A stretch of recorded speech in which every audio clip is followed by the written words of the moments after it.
নমস্কার, আপনারা দেখছেন জেলার 1 নম্বর অনলাইন ও TV channel Birbhum RC TV. আপনাদের সঙ্গে আমি শুভাশিস। শুরু করছি আজকের সংবাদ। বিস্তারিত সংবাদে যাওয়ার আগে দেখে নেব সংবাদ শিরোনাম।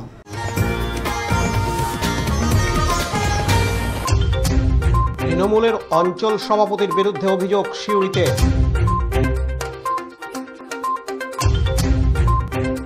তৃণমূলের গোষ্ঠীদ্বন্দ্বে 6 জনের জেল হেফাজত সিউড়িতে। আগুন লেগে বাড়ির জিনিসপত্র ছাই হয়ে গেল সিউড়িতে।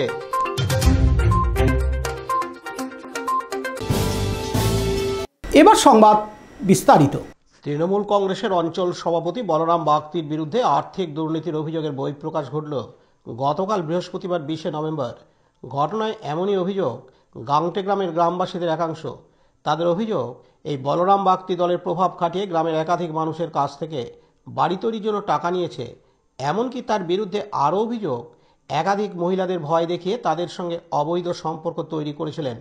শীতলপুরে সেইখানে আমার বোনজি আমার বাড়িতে আসে, থাই খাওয়া মাখা করে, আমার বোনজিকে ভালো দেখে ব্যবহার দেখে আমার বোনজির সাথে থাকে। আমার বোনজির ভাতটাও নষ্ট করে দিল। আরও একটা দাসপাড়ার মেয়েকে ওই রকম অভিযোগ করলো, ওই ধরম দাসের মেয়ে, তার সাথে 1-2 সোনার সংসার, তার সংসার ভাঙলো। আমার জায়গাটাও নিল, আমার জায়গা ও আমার কাছে 1 লাখ টাকা নিল। আমার কাছে নিয়ে বললো তোমার জায়গা তোমাকে ফেরত দেবো, আমাকে তাও দিল না ফেরত, আবার টাকাটাও নিল, আবার জোর করে আমাকে মারতে ধরতে গেল। আমার ছেলেকেও মারলো, আমার ছেলেকে অ্যাক্সিডেন্ট করাইলো। আমার শাশুড়ি আছে অসুস্থ, তার দিকে নিয়ে আমাকে নিয়ে ধমকি করলো।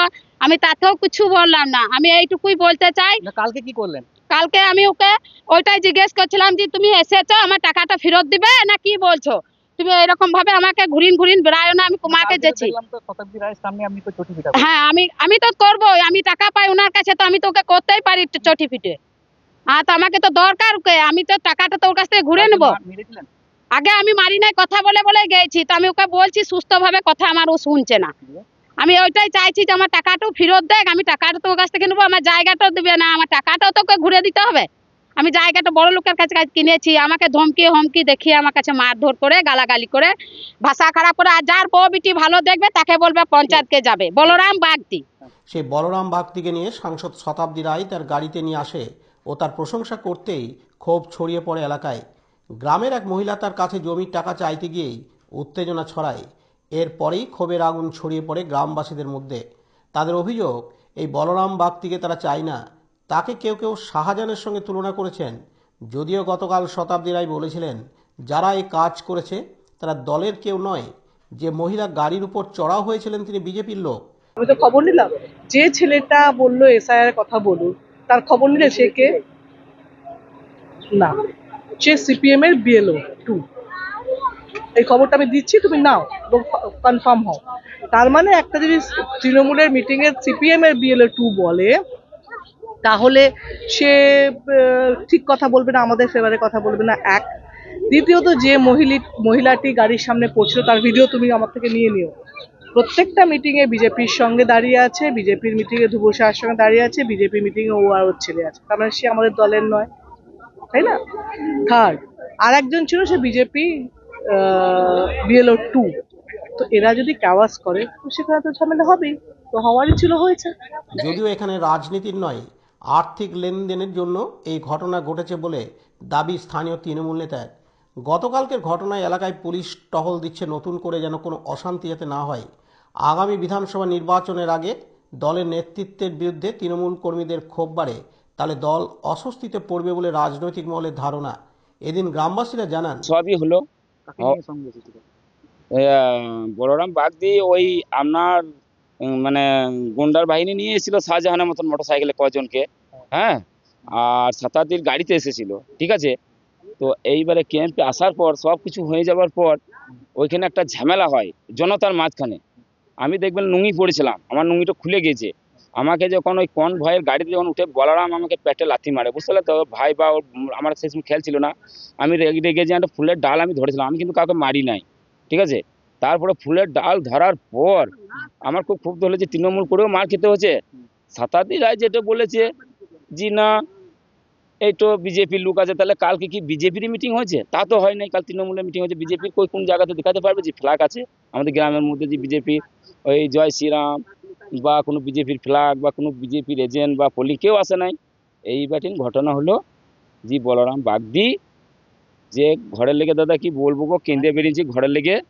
হ্যাঁ, খুব কষ্ট করেছি দাদা, বুঝলে বলে বুঝাইতে পারবো না। একটা ঘরের জন্য আমি আমার দিন দিন দিন ধরে কাঙাল, আমি দিন নেহায় খেটে খাই।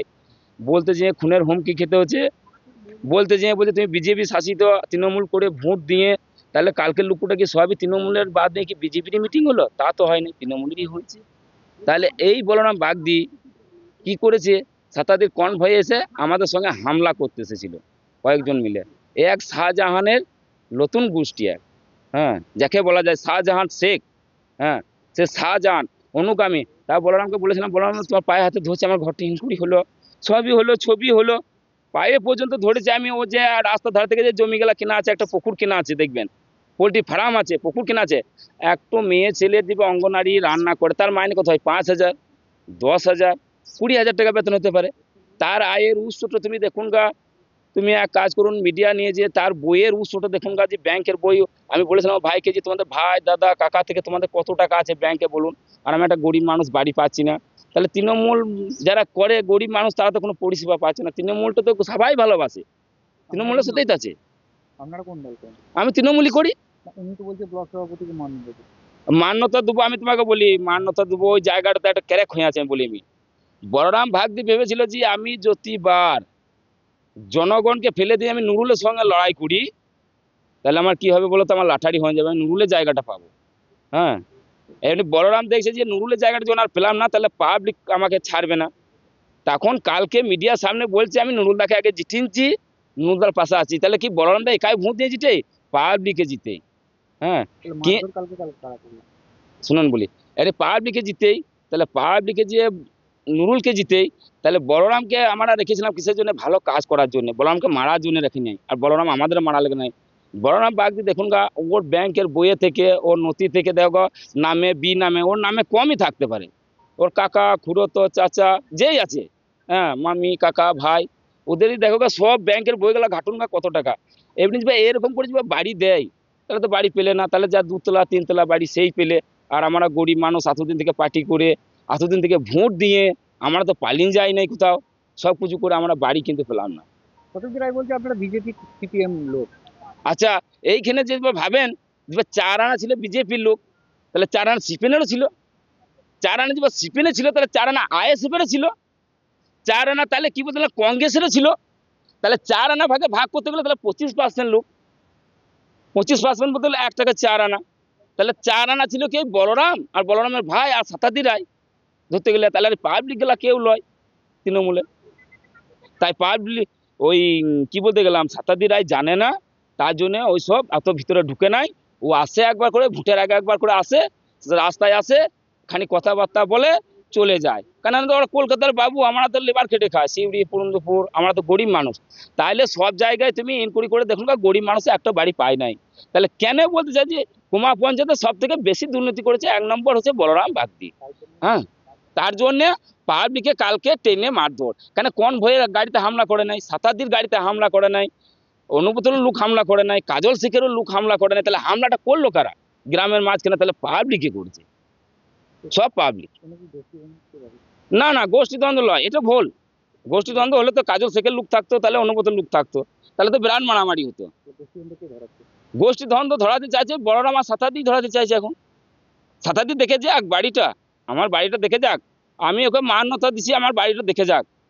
হ্যাঁ, আমি ওই চটিটা মুখে করে নিয়ে বেরাবো, আমি মান্যতা দিচ্ছি। আমি বাড়িটা, আমার 2 মেয়ে, 1 মেয়ে শিবদিতে থাকে, আমার ভারসাম্য খুব খারাপ অবস্থা, আমার কষ্ট দেখে। আর একটা মেয়ের বিয়ে দিয়েছে খুব কষ্টের মধ্যে, চেয়ে আমার চানো ছাড়া কিছু নাই ভগবানের কাছে। ঠিক আছে, একটা বাড়ির জন্য এত কষ্ট, ঠাকুরের কাছে কর্ম খারাপ করেছি, না বাড়ি দেয় নাই। আমি দেখুন আর একটা জিনিস চিন্তা করুন, আমি কেন্দ্র সরকার এতদিন থেকে প্রকল্প ঘর দিয়েছে, সে ঘরও পাই নাই। আবার রাজ্য সরকার যে ঘরগুলা দিচ্ছে সেগুলা থেকেও বঞ্চিত হচ্ছি। তাহলে আমার কাছে কিন্তু যে ঘরটা, ক্ষোভটা কেন আপনার উপর? হ্যাঁ, আপনার উপর এত ক্ষোভ কেন? ক্ষোভটা তো থাকবেই, ও সত্যি কথা বলতে গেলে তো ক্ষোভ থাকবেই, বুঝতে পারলেন তো। তাহলে আমি কেন্দ্র সরকারের ঘর পাই নাই, রাজ্য সরকারও ঘর পাই নাই। তাহলে এই মানুষগুলা কে ঘর পাবে না কে? তাহলে কি সব বলরাম বাগদি কি ওই কে ঘর দেওয়ার বেকিংয়ের মধ্যে টাকা? তাহলে আমি 20,000 টাকা দিতে পারলে আমি পেতাম দাদা, 20,000 টাকা দিতে পারলে আমি পেতাম ঘরটা, কিন্তু আমি 20,000 টাকা দিই না কেন? তো সবাই বলবে ওই বাড়িটাও পেয়েছে সরকার থেকে। মানে গত কালকের ঘটনায় গোষ্ঠী ধন্দ যে বা বলে তাহলে শতাব্দীরাই বলছে, কেননা ও জানে না। এই আপনার আমার নাম কালামানিক বাগদি, কোন গ্রাম? গ্রাম গাংটে, শিউড়ি থানা, পুরন্দপুর ব্লক, কুমা পঞ্চায়েত। আপনি কি দল করেন? আমি তৃণমূল করি। কার নেতৃত্বে? আমি নেতৃত্বে বলতে গেলে আমি নুরুলের নেতৃত্বে করছি। পার্থ দাসের রিপোর্ট, বীরভূম RCTV সিউড়ি।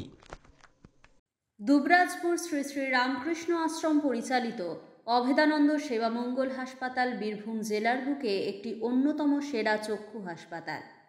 এখানে প্রত্যেক দিন স্বল্প মূল্যে অত্যাধুনিক যন্ত্রপাতির সাহায্যে অভিজ্ঞ চক্ষু বিশেষজ্ঞের দ্বারা চক্ষু পরীক্ষা ও চক্ষু ছানি অপারেশন, ফেকো মাইক্রো সার্জারি করা হয়।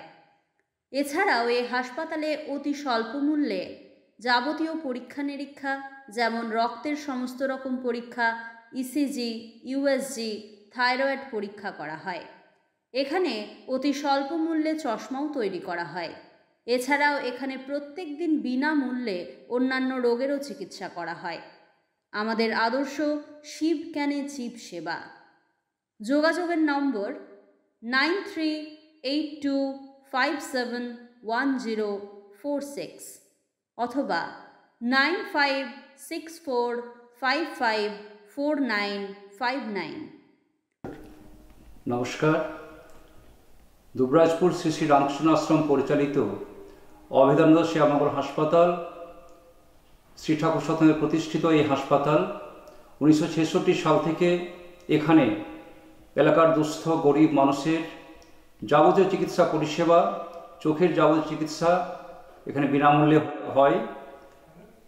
প্রত্যেক সপ্তাহের রবিবার এবং বৃহস্পতিবার বিনামূল্যে আমাদের চোখের ছানি অপারেশন করানো হয়, ফেকো মাইক্রো সার্জারি করানো হয়।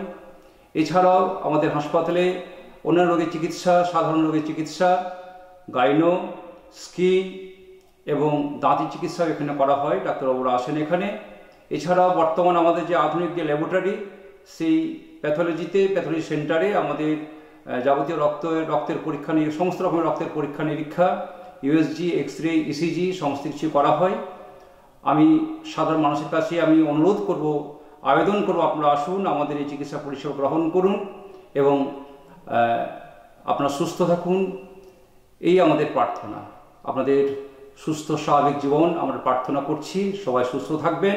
এবং আমাদের আরেকটি আবেদন আপনাদের কাছে, আমাদের অন্য কোনো ব্রাঞ্চ নেই, আমাদের একটাই ব্রাঞ্চ, অভেদানন্দ সেবামঙ্গল হাসপাতাল, দুবরাজপুর ব্লকের সামনে। এটি আমাদের একমাত্র ব্রাঞ্চ। নমস্কার। গতকাল বৃহস্পতিবার 20 নভেম্বর সাংসদ শতাব্দী রায় গাংটে গ্রামে SIR ক্যাম্প পরিদর্শন করে ফেরার সময় তৃণমূলের দুই গোষ্ঠীর মধ্যে অশান্তি ও মারধরের ঘটনা ঘটে। সেই ঘটনার খবর পেয়ে ঘটনাস্থলে যায় সিউড়ি থানার পুলিশ। পুলিশকে লক্ষ্য করে হামলা করার অভিযোগ ওঠে গ্রামবাসীদের একাংশের বিরুদ্ধে। সেই ঘটনায় গতকাল দুই পক্ষের 6 জনকে গ্রেপ্তার করে এবং তাদের বিরুদ্ধে একাধিক মামলা দায়ের করে। আজ শুক্রবার 21 নভেম্বর তাদের সিউড়ি আদালতে পাঠানো হয়। বিচারক 6 জনকে 14 দিনের জেল হেফাজতের নির্দেশ দেন। এই ঘটনায় আরও কেউ জড়িত আছে কিনা তার তদন্ত শুরু করেছে সিউড়ি থানার পুলিশ। কংগ্রেস জিন্দাবাদ। না, আপনার দিকে বলছে বিজেপি। মমতা ব্যানার্জি জিন্দাবাদ। মমতা ব্যানার্জি জিন্দাবাদ। আপনারা কার দল করেন? মমতা ব্যানার্জি জিন্দাবাদ। গতকালকে গাংটে বলে যে গাংটে বলে যে গ্রামটা আছে, ওই গ্রামে ধর্মতলা বলে একটা জায়গা, সেখানে SIR ক্যাম্প চলছিল। সেই ক্যাম্পে একটা গন্ডগোলের সৃষ্টি হয় এবং পুলিশ খবর পেয়ে সেখানে যায়। যাওয়াতে দেখে যে ওখানে একটা বিরাট একটা হট্টগোল সৃষ্টি হচ্ছে এবং পুলিশ সেটাকে থামানোর চেষ্টা করলে পুলিশের উপর আক্রমণ করে এবং পুলিশের উপর লাঠিচার্জও করে। এইভাবে ঘটনার পরিপ্রেক্ষিতে পুলিশ সুমোটো একটা FIR করে এবং 6 জনকে অ্যারেস্ট করে আজকে কোর্টে চালান। সেই 6 জন কোর্ট বিচার বিবেচনা করে 6 জনেরই 26/11 পর্যন্ত সিডি কল ফর টেস্ট দিয়েছে এবং 49 প্রোডাকশনের ধারা অনেকগুলো আছে, ধারার শেষ নাই। যেমন ধারা দেওয়া আছে 189 subclause 2, 191 subclause 2, 126 subclause 2, 115 subclause 2, 117 subclause 2, 221, 132, 121 subclause 1, 211 subclause 2 এবং 109 আর তার সঙ্গে আছে 351 ক্লোজ 2 বিএনএস অ্যাক্ট। এতগুলো হাদাদের 109 এখানে অ্যাটাক করছে এবং পুলিশকে আক্রমণ করেছে, যেটা এই দুটো সেকশনে করেছে। এই দুটো বাদ বাকি সব ম্যাজিস্ট্রেট ট্রায়াল আছে। আজকে তাদের হিয়ারিং এর পরে কোর্ট বিচার বিবেচনা করে 26/11-তে সিটি কলফার করেছে যে ঘটনায় কি ঘটেছে না ঘটেছে সেটা জানার জন্য, এবং ফর্টনাইট তাদেরকে প্রোটেকশন ডেট দিয়েছে। আমার নাম Mukta Hossain, APP CGM court Suri B. Partha দাসের রিপোর্ট, বীরভূম RCTV সিউড়ি। গতকাল বৃহস্পতিবার 20শে নভেম্বর সিউড়ি থানার অন্তর্গত রবীন্দ্রপল্লীর নিকট কাকরখাত পাড়াতে একটি বাড়ির মধ্যে হঠাৎই আগুন ধরে যায়। আগুন ধরে বাড়ির সমস্ত কিছু পুড়ে ছাই হয়ে যায়। বাড়ির মালিক সূত্রে জানা যায়, সন্ধ্যা দেওয়ার সময় ধূপের আগুন থেকে সম্ভবত আগুন লাগে বলে এমনটাই অনুমান। এরপর তড়িঘড়ি খবর দেওয়া হয় সিউড়ির দমকল বাহিনীকে। ঘটনাস্থলে দমকল বাহিনী ও সিউড়ি থানার পুলিশ উপস্থিত হয়। ঘটনাস্থলে দমকল বাহিনী আগুন নিয়ন্ত্রণে আনলেও বাড়ির মধ্যে থাকা কাগজপত্র, কাপড়, টিভি, ইলেকট্রিক সরঞ্জাম এবং সমস্ত দরকারি জিনিসপত্র পুড়ে ছাই হয়ে যায়। সেই সময় খবর পেয়ে উপস্থিত হয় 16 নম্বর ওয়ার্ড কাউন্সিলর সহ এলাকার কাউন্সিলরের প্রতিনিধিরা। তারা পরিবারের পাশে থাকার আশ্বাস দিয়েছেন। বলছি কোথায় কি ঘটনা ঘটেছে? এটা আমার ননদের বাড়ি। আমার মেয়ে সন্ধে দিয়েছিল, ধূপকাঠিতে আগুন লেগে গিয়েছে।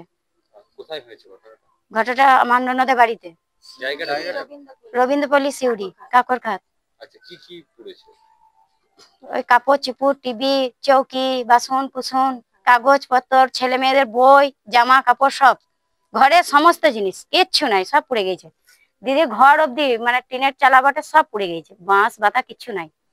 পুলিশ এসেছিল? হ্যাঁ, পুলিশ এসেছিল। ফায়ার ব্রিগেড এসেছিল? হ্যাঁ, এসেছিল। কখন ঘটেছে ঘটনাটা? আমিও ছিলাম না, আমিও ডিউটি গেছিলাম, আমাকে ফোন করে ডাকা হলো, এলাম, এসে দেখলাম 6টা 6:30টার সময় হয়েছে। আমার নাম উর্মিলা দাস। আপনি যার বাড়ি পুড়েছে তার কে হচ্ছে? ওটা আমি বউ হচ্ছি, ওটা আমার ননদ, বৌদি। ননদের বাড়ি অঞ্জলি দিদি, অঞ্জলি দাস। আমার নাম উর্মিলা দাস। পার্থ দাসের রিপোর্ট, বীরভূম RCTV সিউড়ি। আজকের সংবাদ এই পর্যন্ত। পরবর্তী সংবাদের জন্য চোখ রাখুন বীরভূম RCTVর পর্দায়। নমস্কার।